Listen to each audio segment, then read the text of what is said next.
morning to everyone. Thank you for joining me today, and pleased to be joined by Mike Preston, my Director of Economic Development. And the main purpose of having this conversation today is to talk about the upcoming European trip for economic development, which is our sixth mission for economic development purposes since I've become governor. But before I get into the details of that particular trip, I did want to express my concern, our prayers, and our thoughts go out to Congressman Steve Scalise based upon the attack today at the ballpark in Alexandria, Virginia. I have been in Congress. I know Steve. I know some of the players that involved in that game.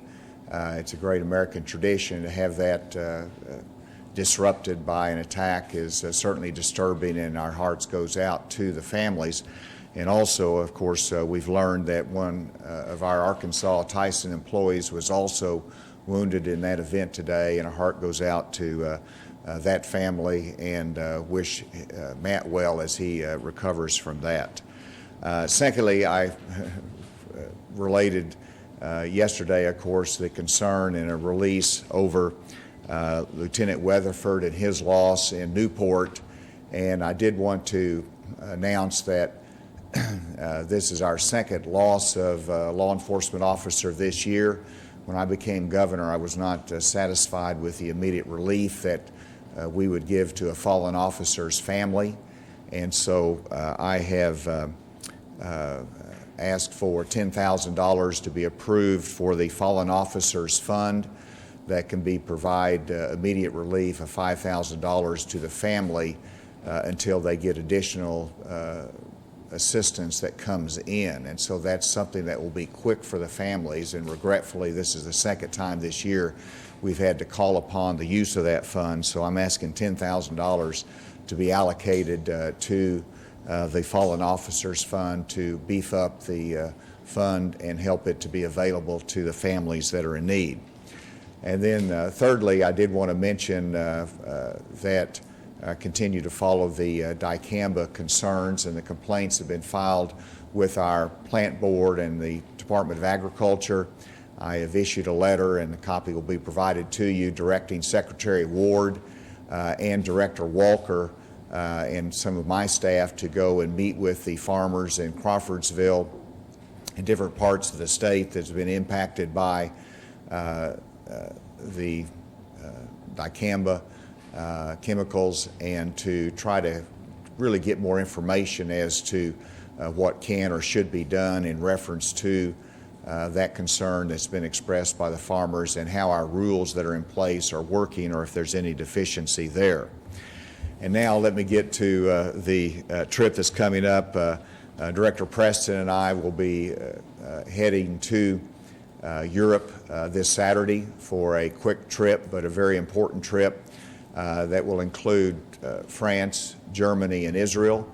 The purpose of it is the same as previous trips, which is to bolster our relationship with Arkansas companies that are owned by European parents, to strengthen that relationship, to encourage expansion, to see whether we can partner better as a state, and then also to open doors with new businesses. And so we will be having over 20 meetings with companies in Europe and in Israel, marketing the state of Arkansas.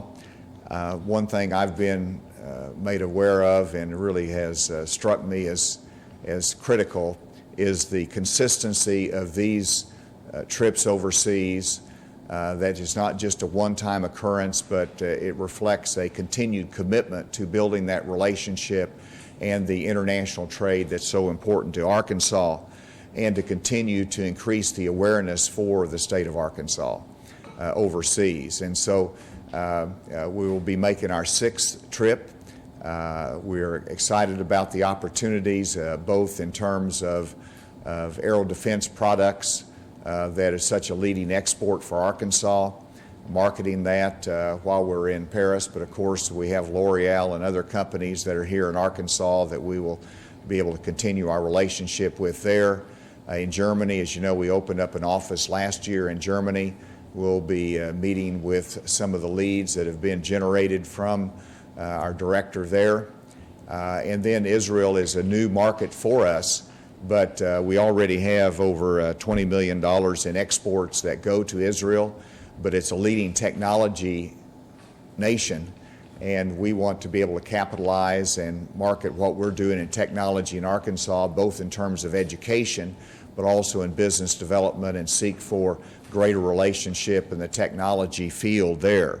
As you know, one of our refineries in South Arkansas is owned by an Israeli parent company, and that's another connection that we'll make.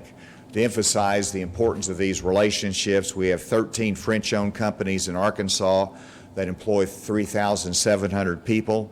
We have 23 German-owned companies that employ 1,600 people. They have major industries here. And whenever I started these trips overseas to market Arkansas, I had an expectation that this was important, it was necessary, but my expectations have far exceeded what I had at the beginning. What we've accomplished has far exceeded the expectations. Whenever you look at the fact that over the last 5 years, we've had a 41% increase in foreign direct investment. We're actually leading the nation in terms of our foreign direct investment and the percentage of growth in that investment. We have 450 international employers in Arkansas. But the significant announcements that we have made in terms of Rui garment company going to Forest City with over 800 jobs, with the investments from China, but also the expansion last year in Camden with Aerojet Rocketdyne that we announced at the last show. These are efforts that are results that are directly related to the efforts that we're putting on in marketing the state of Arkansas overseas. So we'll be heading out on Saturday for be gone all week in those 3 different nations, and we'll report back with results of that. So Mike, do you have any comments? Thank you, Governor, and again, excited about the opportunity going overseas again to showcase Arkansas and sell our state. And that was something when I first started on the job was I learned very quickly what a great story we have here in Arkansas, what great assets and business climate we have. Our problem was that we had to take that message all over the world. And the commitment by the governor and the team at AEDC proves that, this being our 6th mission. We're getting that message all over the world and letting folks know that Arkansas is a global state. We have a global presence, and we want to continue to build on that. And you look at these trips and the significance that they have, the impact of supporting our aerospace industry at the air show, and you look at a company like Dassault, who's headquartered in Paris. This is their home show. To have their governor go over there and support a workforce that has nearly 2,000 folks here in Little Rock. It means the world to a company like that, but then also the message that sends to their potential customers and suppliers that we have the support of the government means makes all the difference in the world. And people often ask, what is it like when you get on these trips and you hit the ground running? You better hope you sleep on the plane ride over there, because then after that it doesn't slow down. I did the quick math before I came over, and it's 14,711 miles that we'll travel by plane, train, and automobile, and probably some walking if we can't catch a cab. So we'll be on the road a lot, seeing a lot of Paris, France, Germany, and then a new market in Israel. So very excited about the prospects in Israel. A lot of synergies between our country and our state and the country of Israel, what they're going in technology and what we're doing. So we want to make sure that Arkansas is on the maps and the radar screen for folks in Israel and really open that new market. But Governor, we appreciate your commitment and appreciate the team at AEDC who's poured so much into organizing this trip, and we really look forward to it. With that, we have to take any questions. Governor, you mentioned the Dassault, and Mike also mentioned the Dassault Falcon situation. Last month they announced some layoff. Do you guys plan to meet with, since this is their major air show in Paris, do you plan to meet with Dassault Falcon officials and maybe get an update on what's taking place with their facility here in Little Rock? Yes, that will be one of the meetings that we have. We've continued to stay in conversation with them, and the ebb and flow of the precise number of employees is to be expected for a large industry, whether that's Walmart or whether it's Dassault Falcon Jet.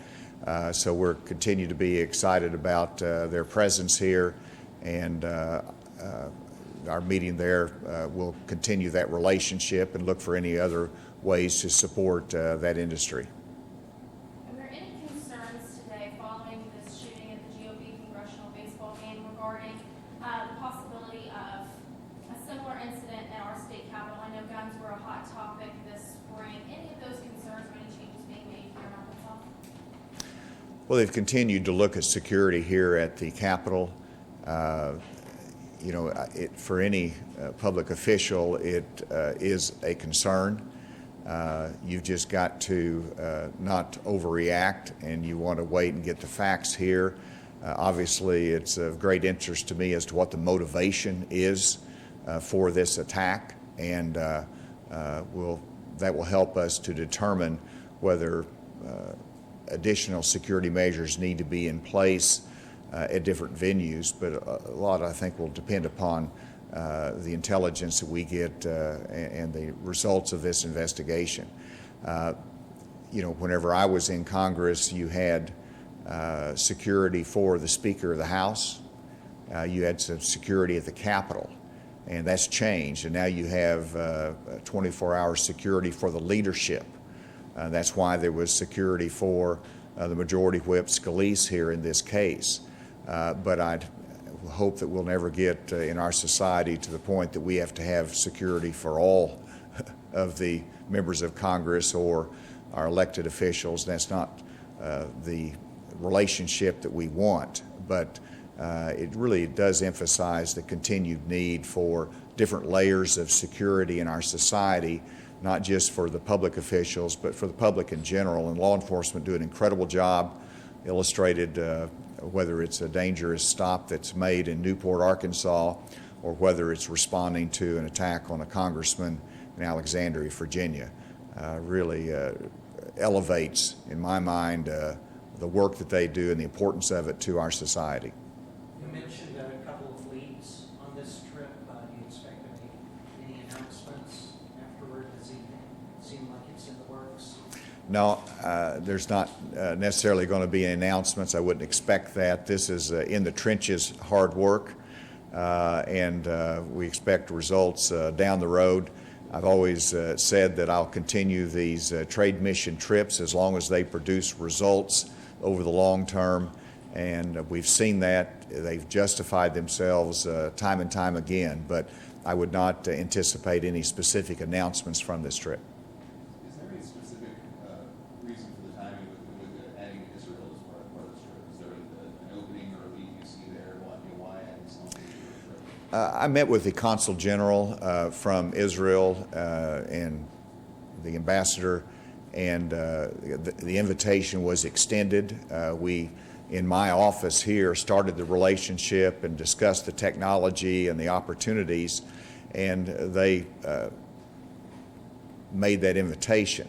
Now, why is this timing? Obviously, if you're going that far to Europe, this is a good opportunity to go ahead and take advantage of that invitation. As you can see on the schedule, it's a very quick trip, but it gives us the opportunity for an introduction to their technology businesses, as well as for us to make the case as to what we're doing here in this state.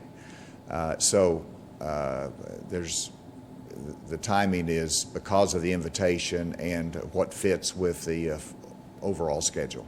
Will you be making any diplomatic ties or any connections with Israel? We hope to. We're coordinating with the embassy, our U.S. embassy there, and I've coordinated with the Consul General, letting him know of our trip there. So we will be meeting with some government officials. The precise positions are not available yet to disclose, and we will keep you posted on those. Primarily, our focus is business to business, or for me as governor, meeting with businesses from Israel, Germany, and France. But I always look for the opportunity to meet with officials, and generally they're at the embassy is where that would be set up.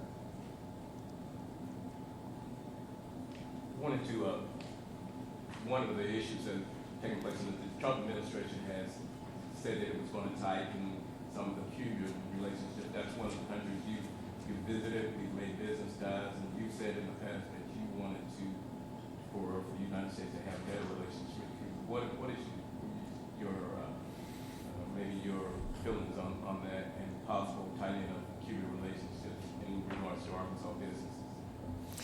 Well, it's very important that we're able to market our products to Cuba, particularly our agricultural products, including rice and poultry. I've urged President Trump to take a look at this opportunity for us, and he's expressed reservation about it, and I hope the President and the administration can look at interim steps, and does not necessarily take a full lifting of the embargo. And what I've advocated, which is consistent with what Congressman Crawford and others have pushed, is a lifting of the credit restrictions, which will allow us to sell our rice and poultry not just on cash terms, but we can actually compete with Brazil, we can compete with Vietnam and Thailand as they market to Cuba, and they sell on credit, allow us an equal footing. And so that's the first step, and then you look at how Cuba responds to that, hopefully with the lifting of some of their oppressive policies, and that's how you build a better relationship of trade, is respecting the freedoms of that we have a high regard for in the United States. Governor, as you look at some of the issues with dicamba, are there additional steps that you're looking at, such as even banning the dicamba-tolerant seeds? I would not comment on anything specific that needs to be done. That's the purpose of the plant board to do their work.